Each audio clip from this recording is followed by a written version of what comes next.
فيما استهدف أبطال الجيش السوري الحر حاجز مفرزة الأمن العسكري جنوب مدينة الحارة بريف درعا بقذائف الهاون، وإصابات محققة في صفوف عصابات الأسد. إذا هناك أخبار رائعة جدا جدا في مدينة درعا. نترككم مع هذه التوثيقات والفيديوهات التي وردتنا من النشطاء الإعلاميين كما تشاهدونها الآن.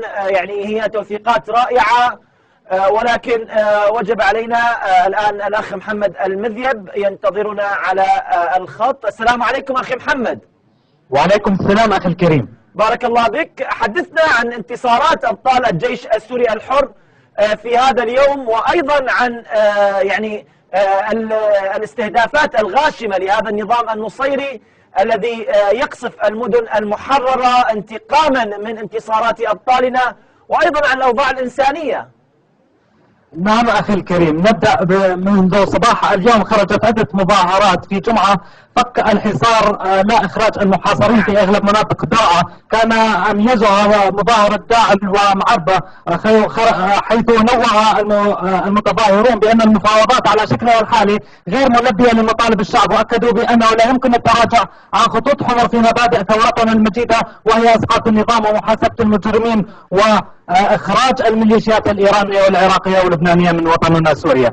أما بالنسبة للاشتباكات، دارت اشتباكات عنيفة على الخط الشمالي الشرقي بالقرب من حاجز البقعة والكتيبة الشرقية مدفعية. تم استخدام الأسلحة المتوسطة والثقيلة ورشاشات الدبابات، كما تعرضت بعض المنازل لرشقات من الرصاص دون تسجيل أي إصابات بين المدنيين، بالتزامن مع انقطاع الاتصالات الخليوية إلى هذه اللحظة. وما زالت تسمع أصوات انفجارات قوية داخل اللجاء ناتجة عن القصف المدفعي العنيف على منطقة اللجاء.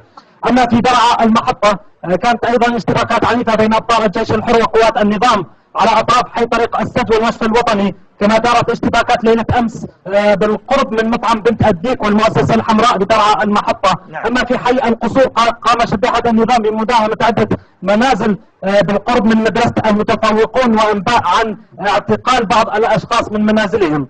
أما في مدينة الشيخ مسكين المحاصرة لليوم 23 على التوالي يستمر النظام بالحصار الخانق والقصف الهمجي والطيران الذي لا يرحم، مستهدفا أحياء المدينة، حيث كان هناك اطلاق نار من عربات الشيلكا المتمركزه داخل اللواء 82 بالتزامن مع القصف العنيف الذي استهدف المدينه منذ ساعات الصباح الاولى.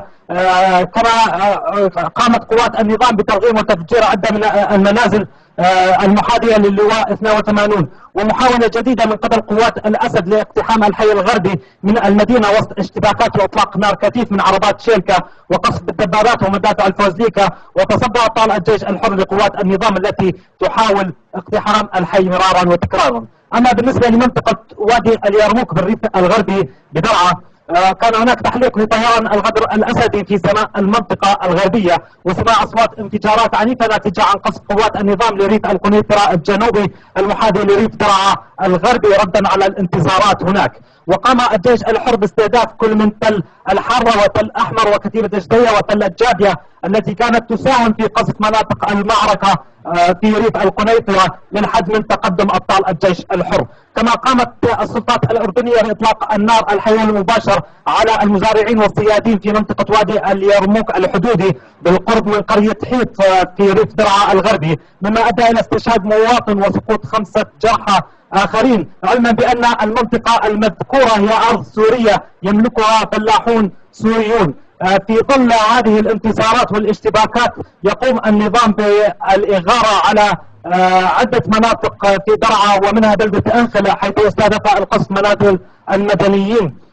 أيضا استهدف القصف كل من ملاحة العطش وكحيل ودرعا البلد ودرعا طريق السد ودرعا المخيم والغرية الغربية، حيث استهدفت الغرية الغربية من لواء الغدر 52 منذ ليلة أمس، وحتى هذه اللحظة لم يدع القصف.